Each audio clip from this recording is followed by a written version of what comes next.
பீகாரில் சட்டமன்ற தேர்தலையொட்டி தேர்தல் அறிக்கையை வெளியிட்டிருக்கிறது காங்கிரஸ் கூட்டணி.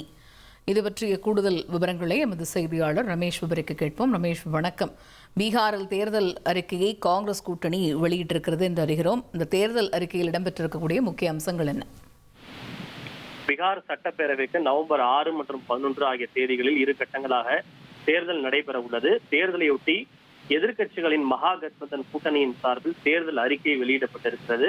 பாட்னாவில் நடைபெற்ற தேர்தல் அறிக்கை வெளியிடும் நிகழ்ச்சியில் தேஜஸ்வி யாதவ், காங்கிரஸ் கட்சியின் சார்பில் பவன் கேரா மற்றும் அதன் கூட்டணி கட்சிகளின் தலைவர்கள் விஇபி கட்சியினுடைய தலைவர் முகேஷ் சஹானி உள்ளிட்ட பலரும் கலந்து கொண்டிருக்கின்றனர். இந்த மகா கத்பந்தன் கூட்டணியின் தேர்தல் அறிக்கைக்கு பீகார் கா தேஜஸ்வி பிரான் என்று தலைப்பிடப்பட்டிருக்கின்றது.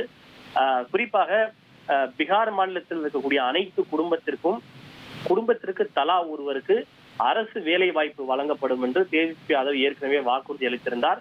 இந்த தேர்தல் வாக்குறுதியிலும் அது இணைக்கப்பட்டிருக்கிறது. இது தவிர மாநிலத்தில் இருக்கக்கூடிய பெண்களுக்கு மாதந்தோறும் 2500 ரூபாய் ஊக்கத்தொகையாக வழங்கப்படும் என்று அறிவித்திருந்தார்.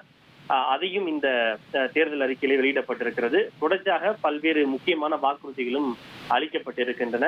தற்போது பல்வேறு கூட்டணி கட்சிகளின் தலைவர்கள் பேசி வருகின்றனர். இறுதியாக தேஜஸ்வி யாதவ் அவர்கள் பேசுகின்ற போது என்னென்ன வாக்குறுதிகள் கூடுதலாக இதில் சேர்க்கப்பட்டிருக்கிறது என்பது தொடர்பான விவரங்களை அவர் வெளியிடுவார். குறிப்பாக இந்த தேர்தல் அறிக்கை வெளியிடும் நிகழ்ச்சி குறித்து காங்கிரஸ் என்ன சொல்லியிருக்கிறது என்றால், பீகாரை பாஜக மற்றும் ஐக்கிய ஜனதா தளத்தினுடைய தவறான ஆட்சியிலிருந்து விடுவிப்பதும், அங்க இருக்கக்கூடிய மக்களுக்கு வசதிகள், உரிய வாய்ப்புகள், பாதுகாப்பு, மரியாதை ஆகியவற்றை வழங்குவதுதான் எங்களுடைய நோக்கம் என தெரிவிக்கப்பட்டிருக்கிறது. இதை தவிர நாங்கள் தான் முதல்வர் வேட்பாளரையும் அறிவித்தோம், நாங்கள் தான் முதலில் தேர்தல் அறிக்கையும் வெளியிட்டிருக்கிறோம். இதுவே நாங்கள் எந்த அளவுக்கு உண்மையாக இருக்கிறோம், தீவிரமாக இருக்கிறோம் என்பதற்கு உதாரணமாக இருக்கிறது. நிச்சயமாக நாங்கள் தான் வெற்றி பெறவும், வெற்றி பெற்று ஆட்சி அமைக்க போகிறோம். எங்களிடம் சங்கல்பம் இருக்கிறது. எனவே சங்கல்ப பத்திரிகையை வெளியிட்டிருக்கிறோம்.